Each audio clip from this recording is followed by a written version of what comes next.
over to you. Thanks, Paul. It's really an honor and a privilege to be here to share the research that I've embarked upon.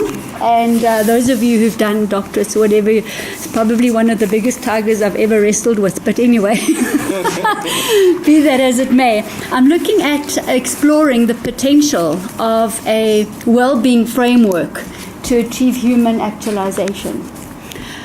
My background a little bit, I've got a pharmacy degree and an MBA, and I've spent over 30 years looking at causes of disease. I run a practice in Bryanston, which is a well-being practice, and I have a large patient base of case studies. And over the years, through research and practical experience with patients, I've been taught a lot.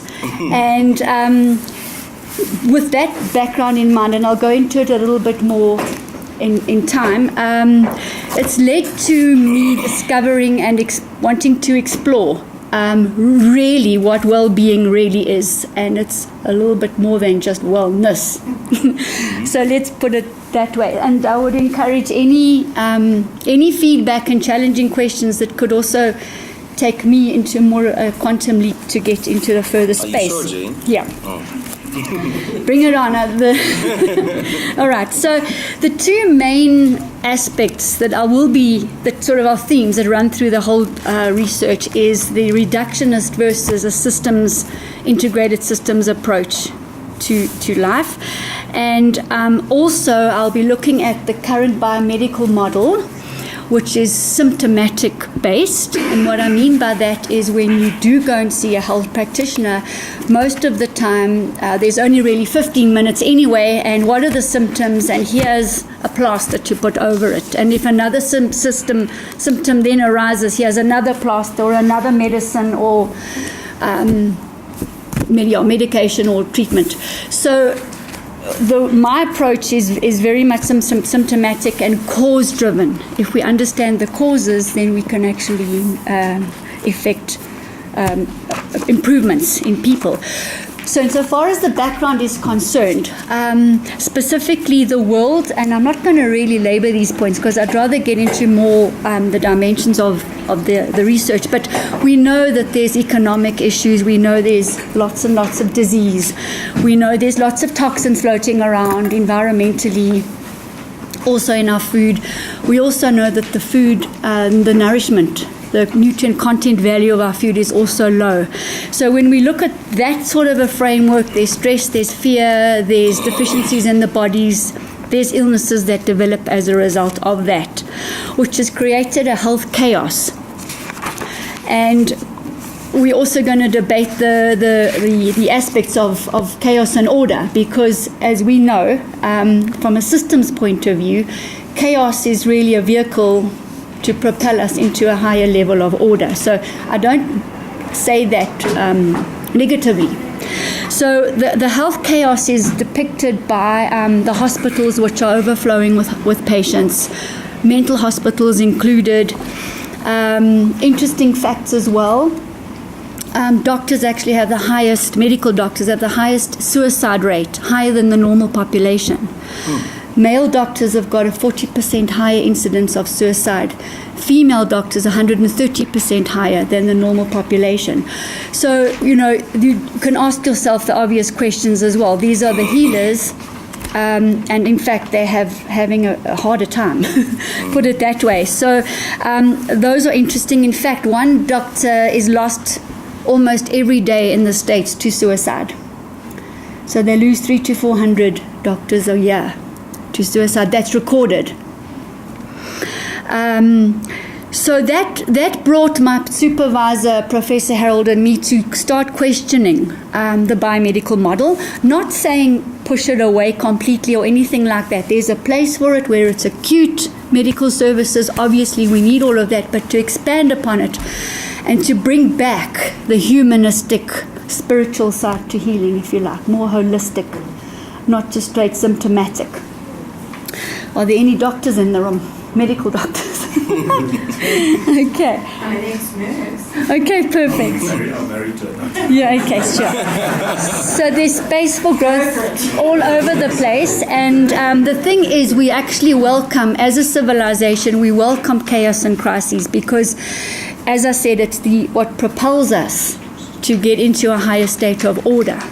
So if we can understand that as humans, that we're going to be going through, and this is what Capra, Philip Capra, if anybody knows and has read his books on systems and stuff, really what he's saying is that civilizations, organizations, governments, humans go through periods of order and chaos, and he actually lists in his book the various different civilizations as well. And as the chaos is happening, there's a new growth and there's a new impulse of awakened people, whatever, moving into the higher state of order. That will then go into a period of chaos, and each time we're developing ourselves. So at the end of the day, what we're looking at here really is using the crises and the chaos to develop ourselves, the world, and the universe, if you like. Social media has played quite a big part also. Dr. Google, where people are very, very awake, and I've noticed that in my practice as well, that I need to be very ahead of the game here, because you've also got to be careful of misinformation and real information. And anyway, my attitude is always to keep it very simple and to not be reductionist, to keep things in a very systematic way. Same as our body, the thyroid is not on its own. It's also linked to the other endocrine hormones. It's linked to the blood system. It's linked to the cells. So even if we just look at our own organism as a system, we can relate that to our organizations, our government, our country, the world as well, which is very important, I think, as a picture. Now, it can't operate on its own, and we also can't. So we've also got to be integrated and interconnected from a systems point of view. And we can't break things down from a reductionist point of view, because that's where we become unstuck. Even in the organizations, if there's not a systematic interrelationship and integration between the different disciplines, then as a whole, the organization can't really reach its potential. So it's quite interesting also to have a look at the World Health Organization, who have stipulated that well-being is actually a fundamental human right. And that's supported by the National Health Institute of South Africa, who are focusing on prevention and development of well-being.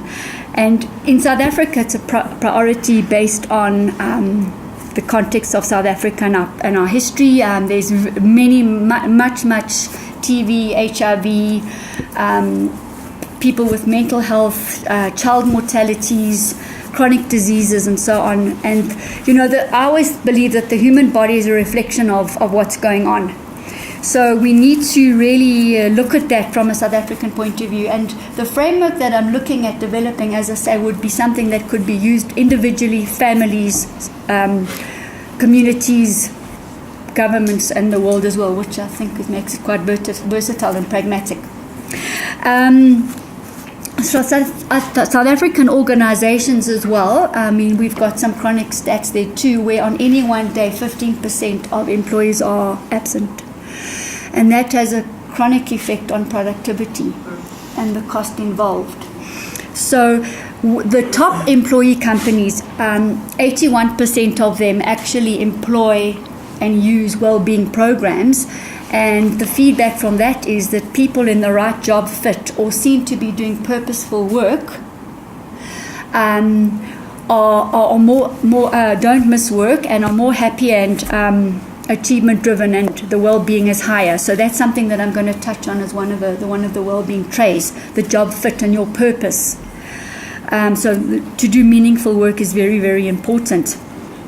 From a global point of view, wellness contributes 5% to global economic output at the moment, which is 3.7 million. 50% of that is wellness, as opposed to normal medical treatments and things. So 50% of that is the wellness, and it's growing. The wellness sector grew by 10%, and global economy shrank by 3.6%. So it also says to us, where emphasis is going, and people are waking up as well to health and financial freedoms and sustainability freedom and academic freedom. They're waking up to those aspects as being important. So the causes being stress and fear, nutrition and toxins, and this brings in a field called epigenetics, which has a look at our hereditary and the emotions that are stored in the ancestral lines and that are brought through, that we need to look at in terms of clearing. And all of this causes DNA damage. So if we want to underpin how to or anchor improvement, it's got to do with the DNA, because the DNA will always bring us back as humans to what our rightful purpose should be and why we're here. And the reason that it's ailing is because a lot of us are confused, lacking in focus through the causes that I've just mentioned. And that creates a big problem. And another image, just before I move on more to the specific research problem, is if we have an image in our mind of a caterpillar metamorphosizing into a butterfly. That's a typical example of a kind of a chaos moving into a higher state of order. What's going on in that cocoon and all the metamorphosis and the changes within the cells and stuff. It's alchemy, actually, which I'll talk about a little bit later. So just insofar as the background, that's what we've got. Ontologically, which is my perspective, I run this Wellbeing Center, which I've run for many years. It's the home, the office. It's completely sustainable and off-grid. I've got biodynamic, organic vegetables, sustainability. The house is heated. Everything is off-grid. Recycling, upcycling, if you like. And this is where my Wellbeing Detox Center is, where there's infrared saunas and ozones and stuff too. I think you're getting the picture. Toxins are about my worst, because it's all very well me as a practitioner saying to somebody, you need to get up and go and run. But actually, they're so bogged down with toxins that they can't even think straight. They're not going to do it. So if we start removing the toxins, suddenly the energy and the life force comes back, and they actually can go for the run. So I've geared everything up towards really rebalancing the body. And as I say, I walk the talk, and I really, really try to observe points of chaos and crisis, and withdraw on an emotional level from it and say, well, look, what's the learning? And that's what I try to teach the patients that come in as well. And when I'm talking about sustainability or financial freedom or whatever, so teaching aspect, to make use of what's there, because they're all tools for us and probably put there on purpose. So I also do talks and things. When I'm looking at healing, I do embrace the quantum zero non-locality aspects, which means we are everywhere at any one time, and that's really where I see the healing happening. I've had the fortune of learning the SCIO device, which is a quantum non-locality device which heals in the subspace. So I've learned quite a lot from there on a practical level as well. And I just embrace holistic healing and self-renewal and self-responsibility. Very important. We need to inculcate that, which is really exciting when you see what's happening on Dr. Google, because people are actually taking back their power and their health and wanting to achieve higher levels and high levels of productivity. What I find, and what I've also attempted to do personally, is to surrender to many of the things like duality, personalities, to operate from a neutral space as well, particularly when I am dealing with people. So to meet them on that level, I believe we are all well, and I believe that these periods of chaos are there for a reason, as I've said, in order to get us to a high level of order. So if my patients can understand that, it makes the situation much easier for them to deal with. Or you understand what I'm saying? It's much easier if you can understand your crisis. It's a very necessary thing, and there's a gift at the end of the day. So what I do, as I said earlier, clear out the thoughts, unwanted thoughts, toxins, and raise the cell vitality with nutrients, and then create harmony. The relevance to health practitioners and anybody actually who is in a situation where you can advise and make people aware of whether it's financial freedom, academic freedom, that is to teach and not tell. And that's really my approach. Rather ask the questions than, because that people won't learn if you just tell them. It's like sometimes you read so many books and then suddenly you have an aha moment, and you've actually read it 6 times already anyway, but until it's presented to you. So from that basis, I'm working towards now this well-being framework for human actualization. And the main aim is to restore the DNA, because that is a non-physical sort of template that is going to bring us back to reality every time. Insofar as the background and the real world problem is concerned then, and this is a little bit of theory just to get this into perspective, the real world problem, the biomedical model is, within the present reductionist chaos, is problematic in that it has led to worldwide ill health. In other words, it has failed to take people from ill health to well health, or to wellness. So with symptomatic treatment, you still stay ill. You're not actually well. So that's the main real world problem. And then I'll be using specific grounding theories and so on. The ontological stance I've just mentioned, which is systems, interconnected, holism, our purpose and our actualization.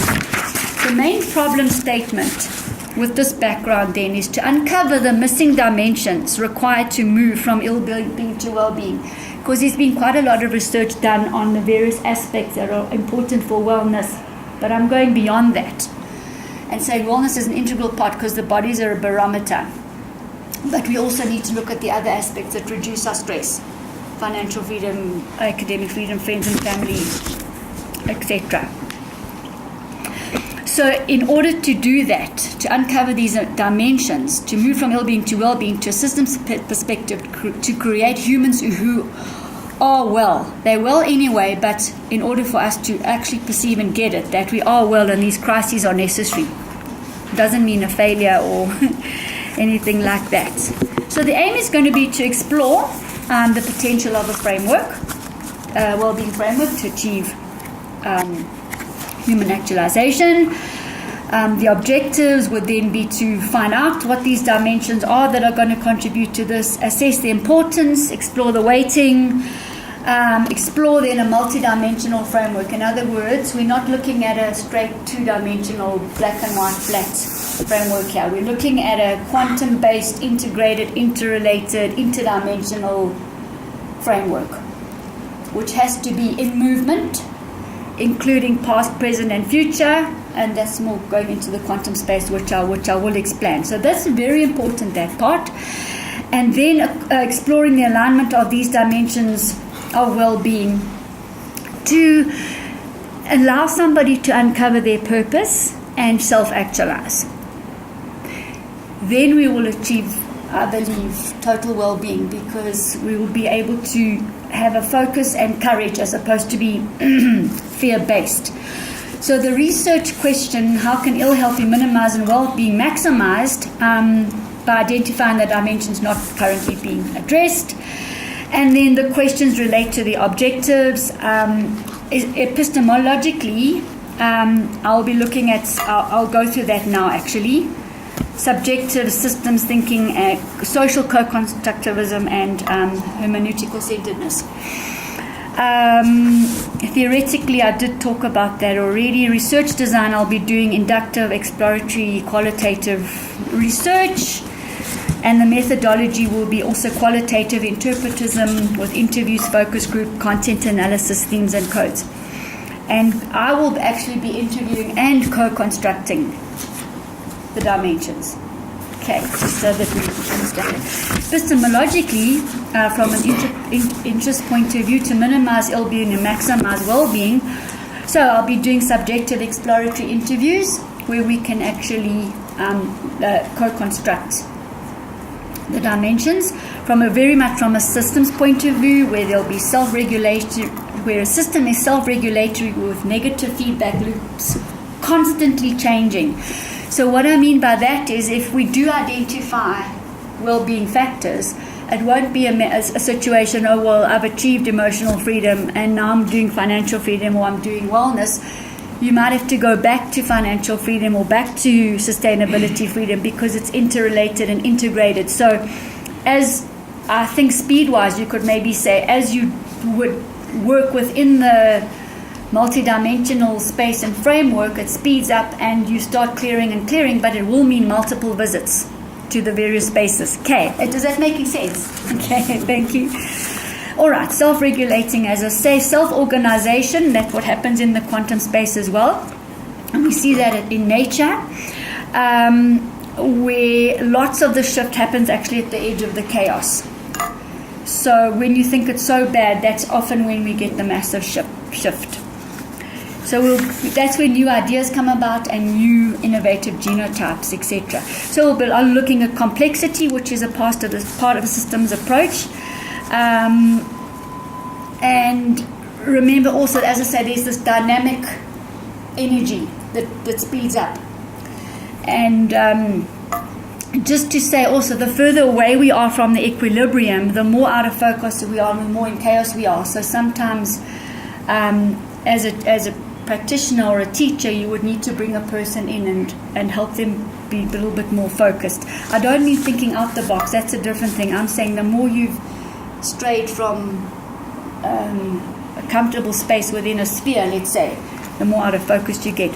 So reciprocity is very important, mutually independent dimensions, simultaneously interacting with each other. That's what propels the system forward. The disruption, the disorder, the confusion, the irregularities, where the status quo is no longer tolerable, has to shift. So the Chinese see crisis as an opportunity or a danger, and every one of us can do the same thing. And one thing about in South Africa, we're resilient and we're good at that. Mm-hmm. No. Yeah. No. So patterns are also important, and getting back to DNA, just to remember, so the DNA is a pattern and we want to recreate patterns. So that's part of it. Also, you get unintended consequences in the quantum 0 point space as well. So you get probabilities and you can't predict it because you don't actually know collectively what's going to happen, which makes it really Future is exciting. worried about the DNA story. Okay, that's our genetics. And the thing is also that in this plane, we actually have slightly different purposes and slightly different DNA, but in the contextual greater scheme of things, we're the same.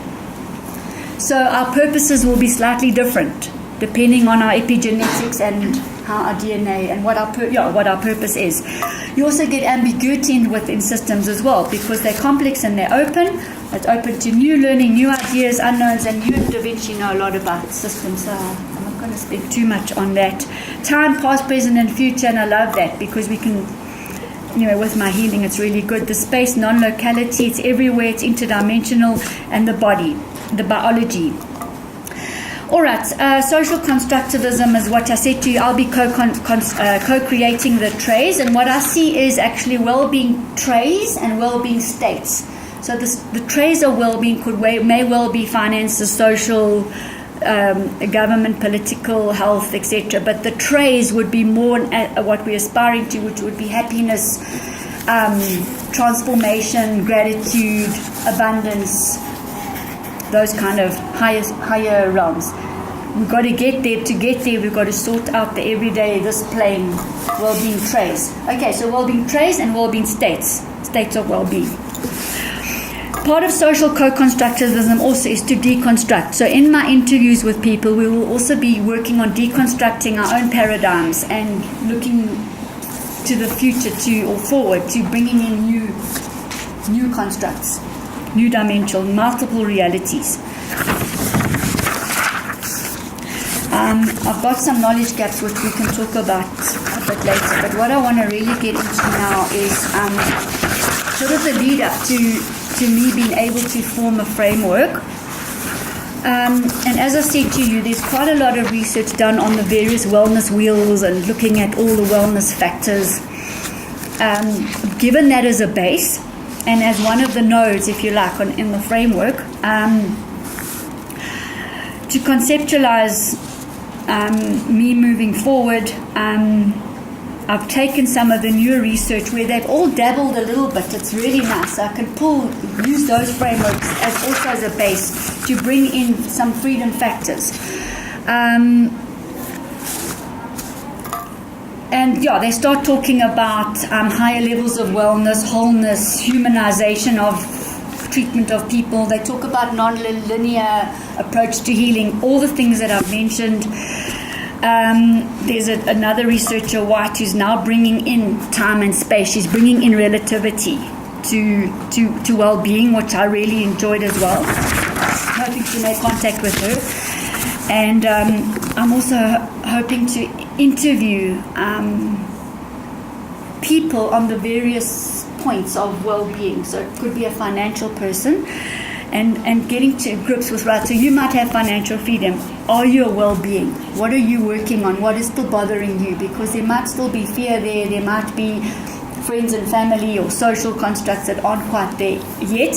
So I've been observing a lot of people in the different points of well-being that are emerging, and understanding that, freedom in one point isn't a freedom everywhere, and that we all, until we can walk on water, we all working on points. I mean, let's be honest here. So my model, we're going to deconstruct what we know and come in with a fresh pace, identify base level well-being trays of well-being, and then set and work towards, once those are being worked on interdimensionally and so on, the higher level well-being states of well-being, which I said would be your purpose, self-responsibility, happiness, transcendence, consciousness, etc., leading to your self-actualization and freedom. So Steiner, Capra, Bill Nelson, Templeton, a lot of the people talk about freedom and the necessity also to surrender. So what I've had 3 pilot interviews already. They all talk about a space, a higher space, which is the quantum non-locality, to bring it into quantifiable terms. And they also talk about surrendering. It's very difficult imagine I stood here and I said, listen guys, you've got to surrender to money, you've got to surrender to your house, you've got to surrender to clothes, you've got to surrender to everything, and just be. Why not? Well, I can say that. For me, it's difficult. So for me, I'm working within my perceived sort of framework that's developing slowly on a practical level, and working towards that space where we can surrender. I mean, Buddha doesn't care if there's a leaf over the head or not. You know what I'm saying? So that is what I'm leading to. And the people that are working towards self-actualization, severely or luckily financially free people and so on, are working on these points. They're working on, and actually one of the points would be probably contribution to the world. So I believe that's a huge, the more you give, the more you actually receive. But part of our purpose is to actually serve and give back. So once I've set all of that in place, I'll be looking, as I say, more specifically, and it's in the research on happiness and altruism and selflessness, gratitude, abundance. Abundance is built on the opposite, because we think there's a lack of everything, and we actually got so much around us. Our purpose, holism. Jan Smuts, one of our leaders of the country, in fact, said at some stage in our evolution, true holism and integration will emerge. That was in 16th century. So I actually urge some people to go and read some of his work, because it's amazing. So I'll be looking specifically systems, integrated, interrelated, multidimensional. The relative dynamism, I'll be looking at gravity, because if we look at a curve, a sphere, which is held together by gravity without time or space affecting it. We know that there will be 3-dimensional, 4-dimensional, and so on points, which can be, because time and space are curved, right? So that would be Einstein's relativity, and these multiple dimensionals thing will be held in a sphere, not concerned with time and space, past, present, and future altogether. Bringing in biology. In quantum, the memory is stored at the 0 point or the field. Sheldrake calls it morphogenic field. McTabbert, Bose, and Einstein call it non-locality. In memory a brain is just a retrieval mechanism. The memory is structured in groups of waves and is recalled instantaneously. So therefore it's stored in a physical structure. Evidence that the DNA is a non-physical template. So Bohm also talks about an implicit order for replication of DNA, the patterning happening at 0 point, the morphogenic field, and I think this is the space that people talk about when the interviews that I've had, that there's the space. Okay. Epigenetics, I said to you also, Da Vinci talks about the shadow. We've got to cast the shadow, and Da Vinci is very concerned about food and nutrition and actually well-being, and he's a very good example of that. So that self-ordering needs to happen. I brought along this almost gold, which is an alchemical preparation, which is made alchemically in the quantum space, where you get particles as transducers, and they are coherently in a quantum state in constant vibration. This almost gold actually allows the DNA to unwind and to rewind properly. So that is actually it's actually pure gold in liquid form, right? In the scriptures they talked about the white gold, and the sages would consume the white gold, clear the framework, sit on the mountain, come back and feed information to the tribes. So that is almost, and that is something that is made in quantum locality, and it is particles in constant motion. And that is where we see organisms in perpetual harmonic renewal. So from our purpose point of view, we need to create potential energy into kinetic energy. So that's where we would serve the world and achieve our purpose. And quite interesting that a very top stockbroker who was knighted by the Queen, actually, Sir John Templeton, actually has written books about the DNA holding the golden mean, and as that unfolds, so our purpose unfolds. So that's coming from somebody who was in the financial realm that's moved into well-being. See, so it doesn't matter which point on our framework that you are, we're all getting there, and we will all see that in the space is where our DNA is, and the spiralism. So just to conclude and bring the last thing in, I'm going to refer to the Chinese book of change and Taoism, which is also supported by Professor Nelson Dubonnet from the Skio, Capra, and Rudolf Steiner. And they talk about patterns of change. And within the heuristic model, which I've been using, which is 4 poles, when they opposite each other, when these poles deconstruct, that is when we start getting order. So that's order to chaos, order to chaos. So if you're familiar with the hermeneutical centeredness and the heurist, you'll understand what I'm saying regarding these 4 poles. So change and this book of change sees change and transformation as a primary aspect of nature, and views structure and symmetry as secondary. So I'm talking about structure and patterns and everything as secondary, but actually the change and the transformation that's happening alchemically, like this kind of thing, the caterpillar to the butterfly, is what they're focusing on, the actual change, the primary aspect of nature. Physical things are seen as transitional stages in the cosmic process, not static and totally interdependent. So when you see particles of this, even particles, they are in constant motion. They're generated by change. They're arranged symmetrically in the book of Changed, he talks about an octagon in an 8-sided pattern, where the opposites, yin and yang, interchange. With on each 8 points, you've got moving states. They're not constant. Movements in change rather than looking at the actual point. See it as a movement, not actually as the particle, changing into one another constantly. So financial into sustainable, into health, into, for example, not separated, constantly changing in on each other. Capra, just two things to summarize. Modern physics supports this in the same way, where they look at the subatomic world, laying stress upon movement and change and transformation, regarding particles at transient stages in an ongoing cosmic process. So bringing it back actually into modern physics and grounding it in that space so that it's all inclusive.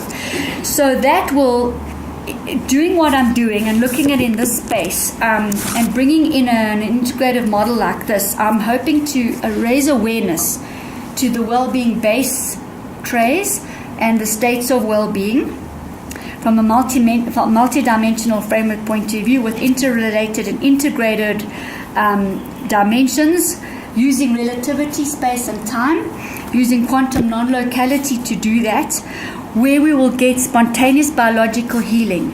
The DNA the pattern will spontaneously shift because of the constant movement that is actually in a golden mean geometric space, if you like, exactly the pattern of the DNA.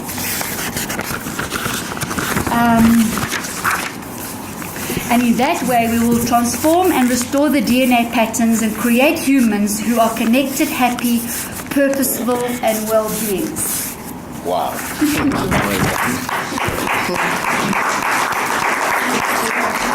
You know, in the room, these guys are so used to talking about return on investment, weighted cost of capital, you know. So now this is brand new. So I hope they heard what you said. Well, you're investing in a gold bottle and you're going to get return on investment. Oh, yeah. this gold you can drink, Mark. Oh, you drink it. I think you've had some, haven't you? Yeah, I've had, yeah. I've known Jane for a long while. And I'll tell you what she's doing is actually unbelievable. You know, if you do have a chance to go and see her, you know, where she's got her practice and where she lives, you'll actually be totally amazed at what happens there. Oh, wow. And this is something that really can work. You know, that dulls in esoteric, it dulls in a lot of things. And I'm not trying to sell anything. It's okay, Rocco. You must sell this, not sell it, but it's awareness. Awareness, okay. No, but that I'm trying to do. The thing is that doctors are very skeptical, as you may well know, and so are a lot of the pharmacists. You know, and with Jane having the pharmacy background, she knows exactly what I'm referring to. But something like this is the well-being of everyone on planet Earth, maybe even on Mars, because I'm sure people are on Mars already. Because you know what the stories that they're telling us is not true, because they did land on Mars in 1965, and they, you know, they're preparing to go back again. You know, a lot of things. And I'll tell you what, it's there, and you can heal the body without going for all this, you know, sort of intervention, these major operations. I mean, guys are now doing, you know, keyhole surgery, which just shows that things are turning around. And do you really need keyhole surgery? I don't think so. I think in order for you to heal yourself, your body's got to heal itself. It's got the power to do it. And what Jane is actually proposing, what Jane is doing, it's there. We just need to take it, enhance it, and get ourselves immersed in it and go through it. You might just have a lot of resistance from the doctors and, you know, and the medical fraternity, especially the pharmaceutical companies, because they are the ones that stand to lose a hell of a lot. What happens is that we have actually at the Vinci Institute business students. We're actually a business school. So now students that are engaging in PhD, a PhD can actually be a very lonely journey. So platforms such as this is an opportunity for our students to get other views that they haven't considered. You know, sometimes when you find yourself in the middle of a forest, you think that you are solving a problem or you are addressing an issue. So platforms such as this are meant to help the students to reflect and consider some of the things that they haven't considered. Now, Jane is tackling an issue. I mean, if you're in the business schools, when you look at in the last 5-10 years, there was the issue about neuroscience, how neuroscience actually came into the business world. Today, coaches are talking about the neuroscientific way of development and others. So now, Jane is pioneering something now within the wellness being. However, now the biggest challenge is that how do you balance between the practice and the business aspect of what she is looking at? So it is important for you, as you ask her the questions, please, they're meant to help her to probe. Please don't be scared. There is no wrong or right question. Let us help Jane to brainstorm, to rethink, or to consider other angles that you're considering. Now, first question from myself. I'll start with the first question. Now, on these issues of well-being and wellness, why haven't business considered them?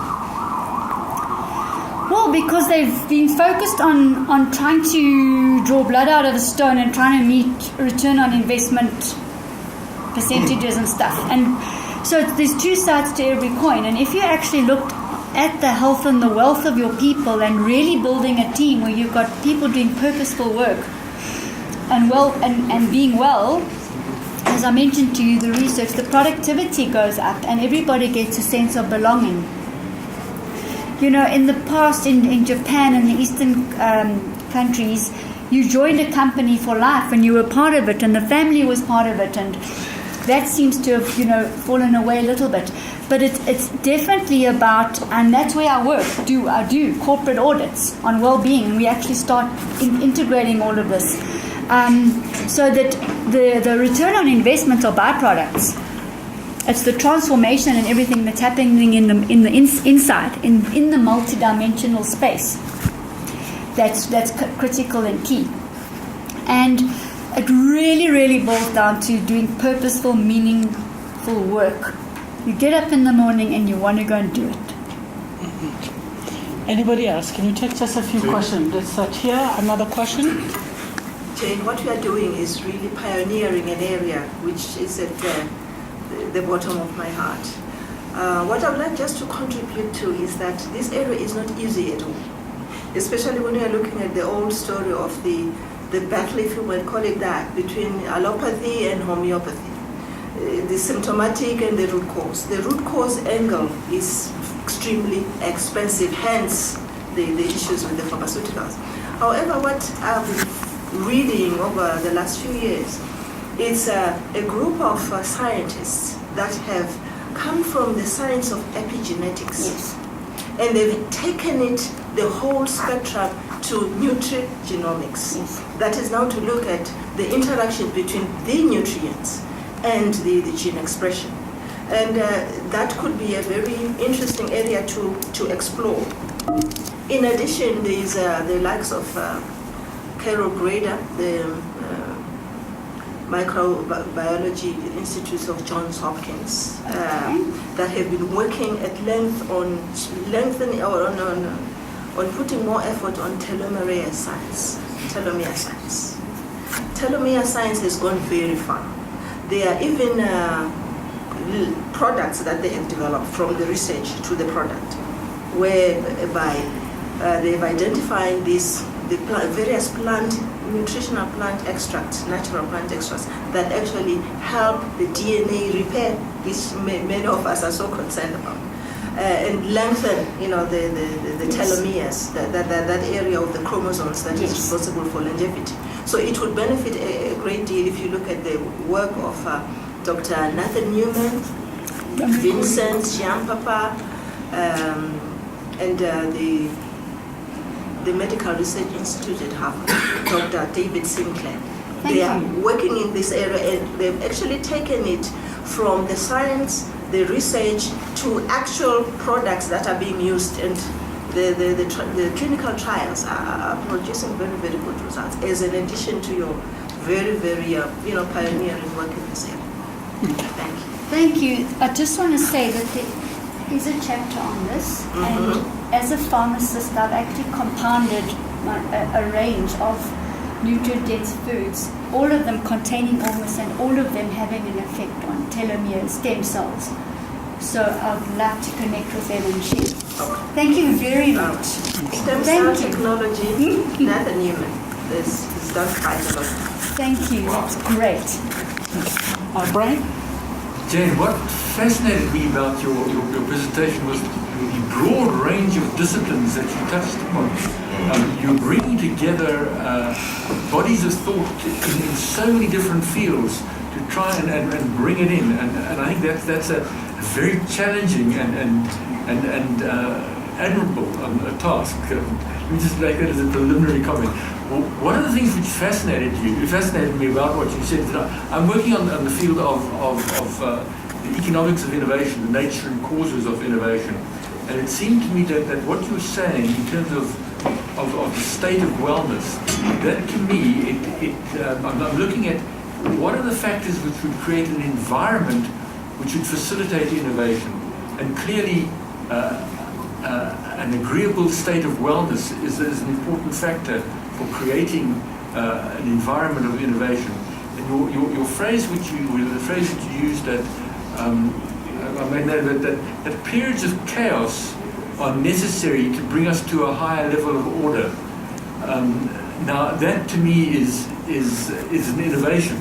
That is how you create an innovation.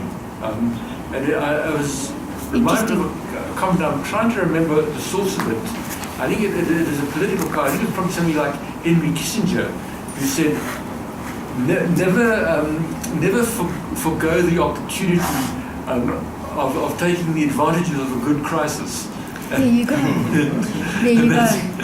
And that's also exactly the same. So Thank you. you know, that was. I'd like to hear whether I can use some of your ideas in my work that I'm doing. Yeah. That's good. They're not my ideas, sorry, they're universal. Okay. Okay, Rufino? Hi, Jane, your topic fascinated me and very interesting for me because I have medical trained. I'm a biomedical technologist, trained in clinical pathology, and then I also have experience in pharmaceuticals. I've been in the industry for 20 years, pharmaceuticals and medical devices, imaging that he was talking about, to say now ladies, now you don't go for operation, there's a lot of intervention. And here you talk, I'm thinking about, you know what, this is what we have to do at home. It has to start in our homes. And like you say, Dr. Google, I mean, I've got a daughter who just, she's got a 1 month baby. I can't tell her anything, I'm in the medical space. Dr. Google's all the time to say. So people are really getting, because of the technology, of course, people are really getting to be the Dr. Google. And what I get from your study is going back to the basics, taking alternative traditional medicine and intertwining them into the modern technology, the systems integrated, spoke about the system integration, transformation and everything, and going back to our DNA, and DNA is what you eat. So what you eat makes, it's what you know, that's what makes you, and you have also to understand, and healthcare, it begins at home, and it begins also with you to say what to do, going to the basics. I mean, the midwives, our mothers are midwives, so we have to go to the basics. And being passionate about the topic, also, I'm also passionate about the well-being in the public sector, and it's a program that I'm putting together to say how do we promote this well-being in the public sector. And because of insurance companies like Discovery, they're already way back there. Now they're already busy with the well-being programs, because when they go to these multinationals, they are the ones that go to the multinationals and do all the physical tests. But what they do, they'll do only your physical tests, but they don't touch on this what you eat and how you to DNA yourself, going back to the basics and the mindset, and you spoke about the chaos, the stress. That's what causes suicide. And if you look at the medical space, and I understand why doctors commit suicide. Yeah, unless they already every now and then they see patients are dying, patients in distress, and everybody, when you look up to them, you think they are gods. You think they, every time they have to tell you that your parent has passed or whoever family member. So they are the people. They go back home. The females, if you look at the percentage that you say the females are in higher percentages, they are the mothers, and some females are the mothers and the fathers. So it's the stress around the medical space, and unfortunately they don't have anybody to counsel them because everybody thinks that they know everything and it's everything. So for me, what I take from this study is just to go back to the basic, entertaining that traditional healing with the modern systems, and because the world is moving to technology, everything is on our devices, everything. But if people understand and the framework and everything, I think we can re-engineer our healthcare in all aspects of it because you bring everything together. Thank you. Yeah. Thank you everyone for your input. However, I haven't heard somebody who's got a big query, something that would help Jane to reflect. We appreciate the complementaries, but now, what is it that is not clear to you? What is it, some of the things that you would like Jane to consider? So as you are thinking, because we are here to help, as I said, she's going to be here on this journey for 3 to 6 years, just exploring it, going deeper into things. What are some of the things that you think she hasn't considered? What are some of the business aspects that you think she needs to add into this dimension?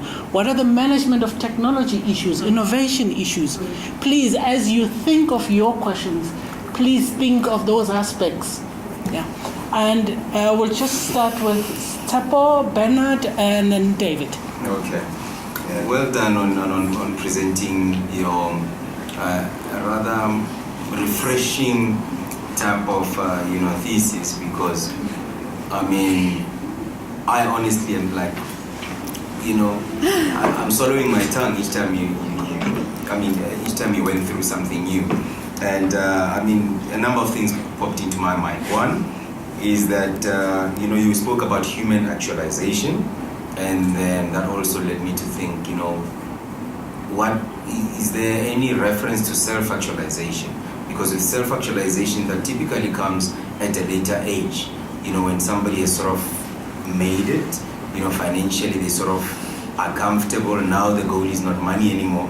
The goal is holism, despite fun. But there is sort of a paradox there, because, at that point, your body is tired already, and only then you sort of become conscious of food and all of that. So I just missed the fact that, I thought maybe you could contrast human actualization with with self-actualization. That is one. Just a Thank thought. you. Yeah, just a thought. And then secondly, you mentioned chaos a lot in your presentation. And my question there was that there's VUCA, and I didn't hear you talking about the VUCA framework. I'm not sure if you're aware of that. But VUCA is a synonym for volatility, uncertainty, complexity, and ambiguity. Wonderful. Yeah. So if you Wonderful. So if you check VUCA, the VUCA framework, it's got a lot, and I think it can add a lot of value to your Thank background. you. Yeah. Okay. And then just lastly, with regards to your exploratory interviews that you're planning to do, I was a little bit not sure as to who exactly will you Okay, so do you want me to answer? Okay, fine. So what I'm going to be looking at is practitioners who are already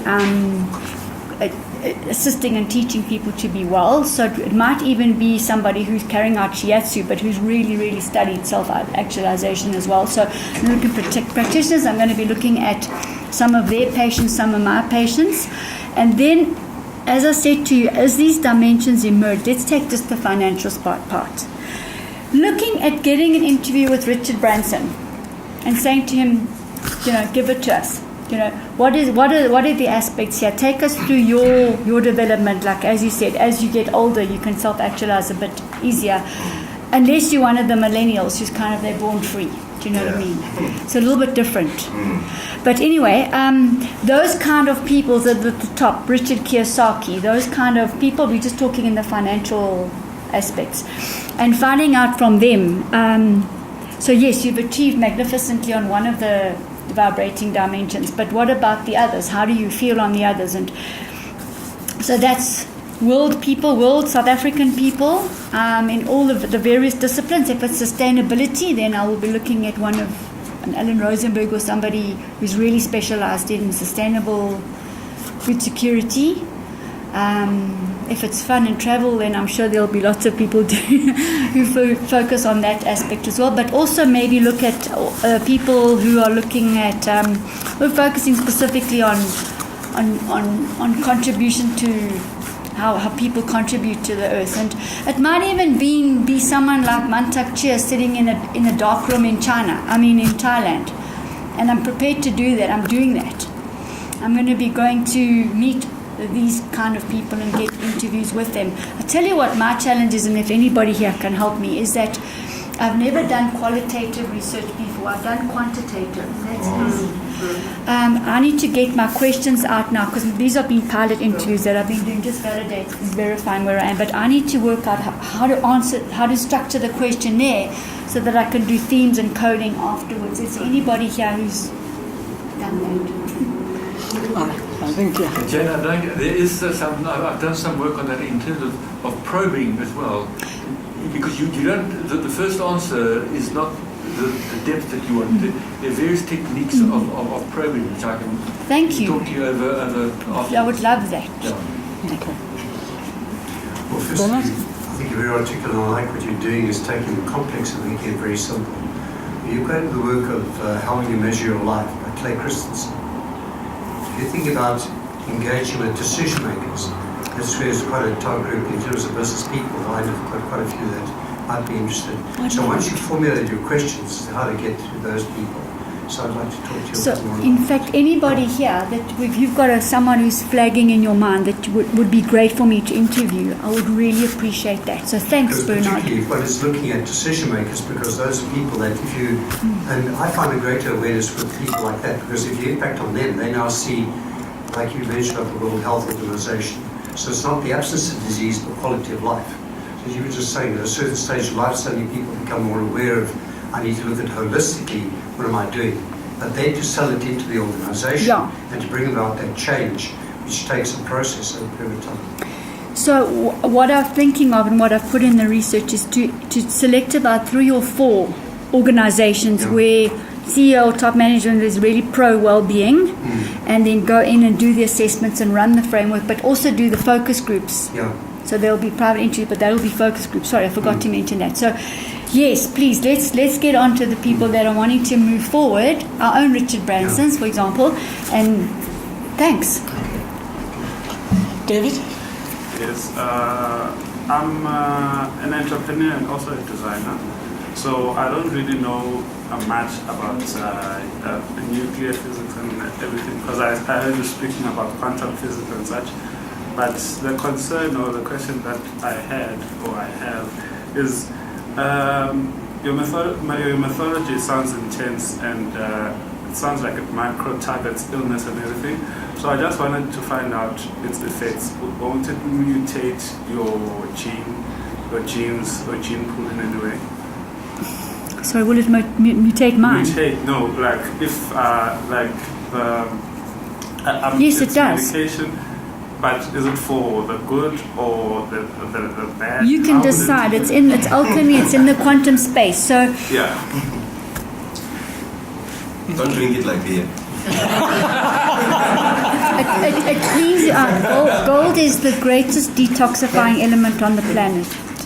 Okay, I know that we so have from that point of view, of gold, we have an amount of gold naturally in our bodies. Yes. So I just wanted to know that by drinking or taking this, in what form would it manifest itself once once consumed. It will regenerate your bones. We can talk afterwards. It will regenerate dentine. Okay. Okay, and I can measure what I do because I validate everything, and I'm very happy to chat to you. Thank you. Just having me there, and then. But before we go to two of them, in your presentation, you talked a lot about the value of what hospitals are doing. You talked about the doctors. And it seems as if for your study, you're going to be interviewing practitioners. Now, why are you planning to also to interview some people in the health profession, doctors and others and pharmacists as part of your study? If not, why did you exclude them? Okay, that's a very good point, and not specifically exclude them. One of my patients works at the neurological ward in Auckland Park, and I've said to her, I'm going to visit you, I want to come and see, and all the rest of it. So I haven't specifically excluded them, but maybe I have, and it came across as that. So thank you for raising that, and it's perfect to include people, and there are many medical profession people who've actually shifted this way, drifted this way anyway. So I will. Thank you. All right. And then, sir, and then you. Okay, I'm going to go slightly back then. What you're doing at the moment, you're targeting the sort of more the adult folk. Okay. I think you need to look at going back to grassroots. You need to have a two-pronged approach here. Now, we the elderly, we're going to need a lot more work done on us, a lot more muti to take. But I think if you go to the youngsters, nursery, and that type of thing, you can actually start off with them. The other point that I want to bring to that is that when you start with them, because we know that the education system was created to sort of create clusters. You know, like townhouses, you build everything the same and all the kids must come out the same.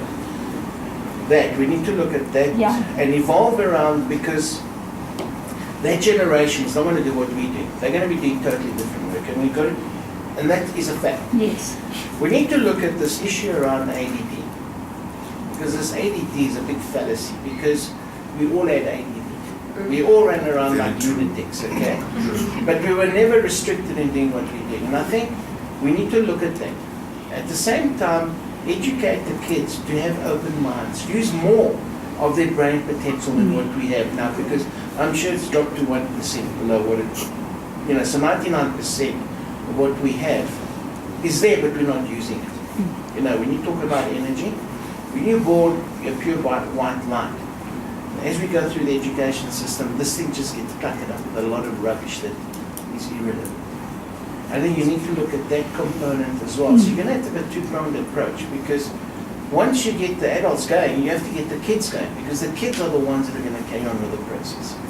And I think it's going to be a big challenge. But I think bringing that in, or even going through to, look, I know that the neuropsychologists, there's something happening. Vets has stopped doing it because they're saying it should be medical, it shouldn't be. But I think they've done the wrong thing. You need your neuropsychologist. You need your psychologist in IT. You know, there's a lot of things happening, and I think the neuropsychologist can also help in this field and actually get going with it.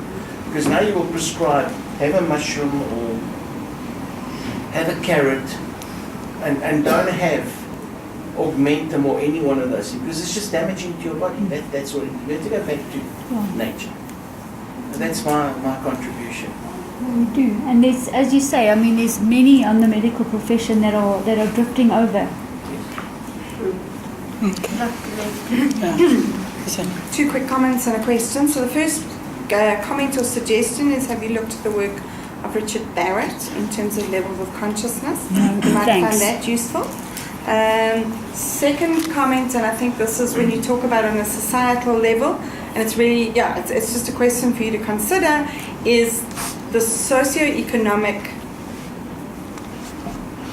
factor from the perspective that, generally speaking, we tend to see, okay, this is treatment that only the wealthy can afford. True. How does this become relevant to absolutely anybody and everybody? So that would be one question. The real question that, from a research perspective, you talked about co-creating paradigms in your actual field research, and I'm just wondering what that looks like and how you avoid bias in that sort of methodology.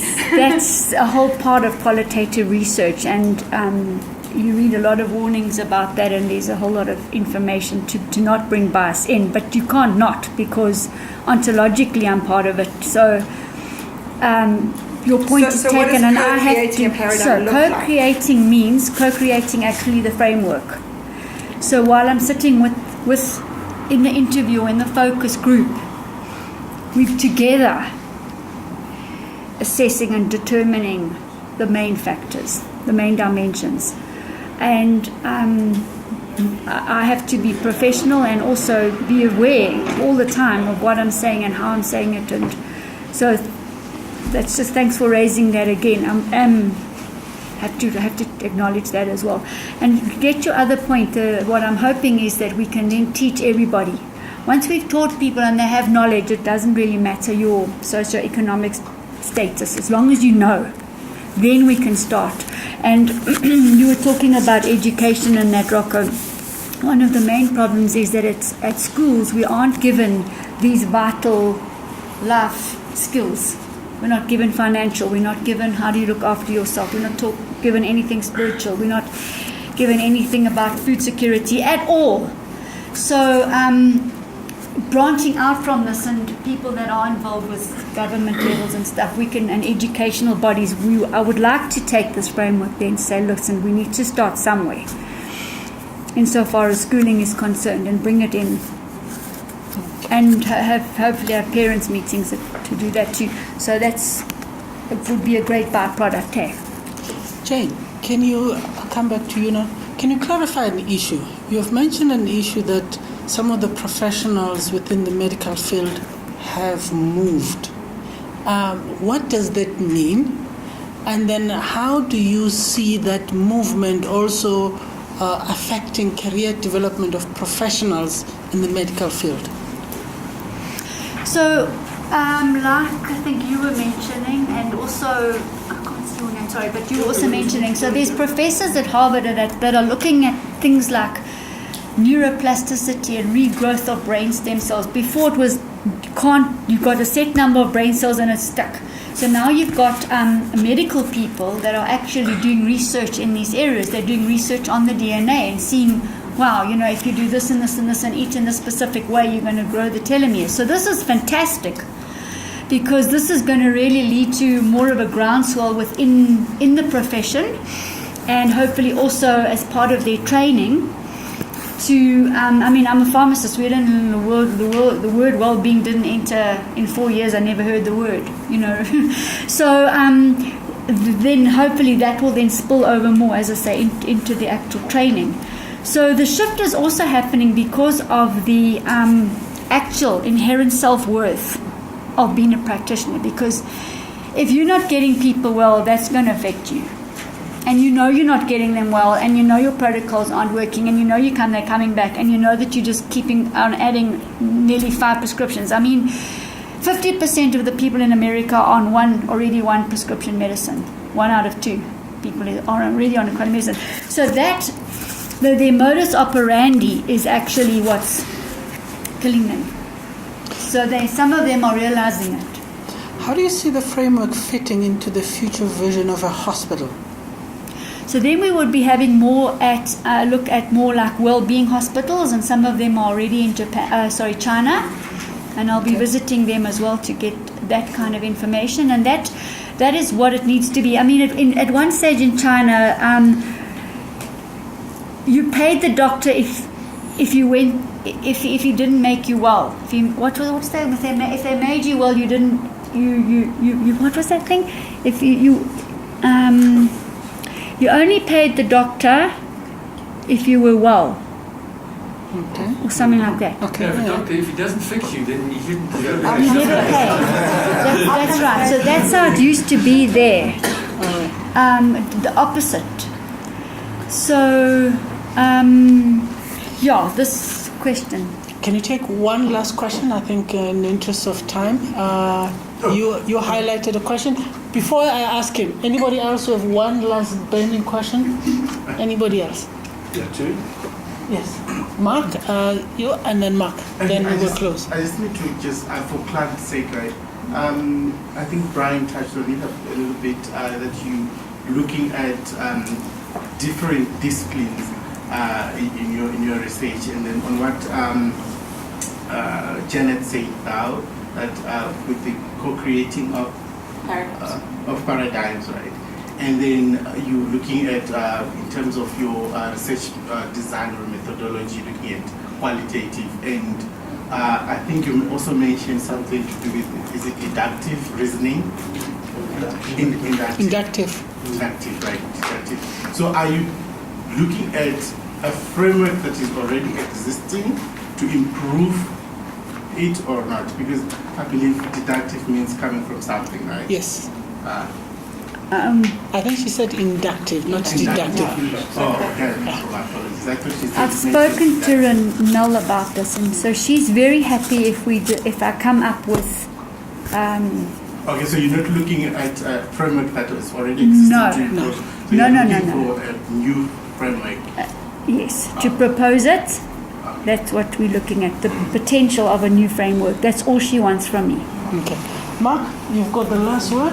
I'm sure you know about Norman Doyle. I'm busy reading his book on rewiring the brain at the moment, which is exactly what you're talking about in terms of neuroscientists talking about your brain being rewired to, in terms of making you healthier, because your conversation is all around the body healing itself. And neuroscientists, as you say, are doing that. So Norman Doyle has written this incredible book. I'm fascinated with it at the moment. But what I actually wanted to ask you is, you mentioned that you're going to measure the change in the DNA. And I'm thinking, how are you going to measure it? I can measure it. So I'm wondering how are you going to do that in your work? Because is that going to be one of the measurements that you're going to have in your work as to see whether it's successful or not? Okay, so now you've jumped ahead, because we're preparing an exploratory framework that will then become quantitatively analysed and stuff down the road, but not for this specific thing. What next? But to answer your question, the SCIO device that I use, which is quantum-based, non-locality, etc., there is a whole DNA epigenetic program with the full 23 chromosomes. And how it works, it goes into the invisible space and brings the information back to me on a computer. And I'm able to rectify the disharmony amongst the various DNA, G, and the genetic foci. And it will actually tell me which the chromosome number is even. So let's say you've got a problem with lipid deposition. It will probably be a hereditary DNA genetic problem that you've inherited all along, so you can't really digest fats. So we go about and we fix it. So everything that I do is validated. And so that program will give you those measurements? Yep. Okay. Absolutely. Right. I was wondering how you were going to do that. That's how we do you were going to, because it was a measurement and I didn't understand unless you went into a laboratory or something. I didn't realize. You could, but then you would have to do 550 million tests. Of course. But this one does the 23 chromosomes. It really, really is amazing. And as a pharmacist, comparing me standing in a shop, counting out white pills with side effects and all the rest of it, to actually being able to effect a cure, it's enormous. It's enormously empowering and self-satisfying, to be able to be in that position. So we can measure emotions with that as well. So let's say self-worth was an issue and preventing you is one of the points getting forward. We can actually work on self-worth as a frequency. All right, we're just going to take one more. I just want to add on to that. You know that the dietitians nowadays are actually using DNA to give you a diet. And it's very, very expensive. But just to go back to how dangerous medication is for you, you can ask any pharmacist to put a thumbprint down. She doesn't have a thumbprint, or he doesn't have a thumbprint. And that is a fact. Ask a pharmacist to please just let them have let you have their fingerprint. They haven't got one. My wife doesn't have any fingerprints. What do you mean? Your fingers. From counting all that medication. Oh, jeez, really? Oh my gosh. Yeah. You didn't know that, but it's a fact. It's proven. Danny, I know that we have taken a bit of your time. Hopefully you found this very interesting. Jane, thank you very much for your time. We really, really appreciated your presentation. Thank you. Thank you, everybody.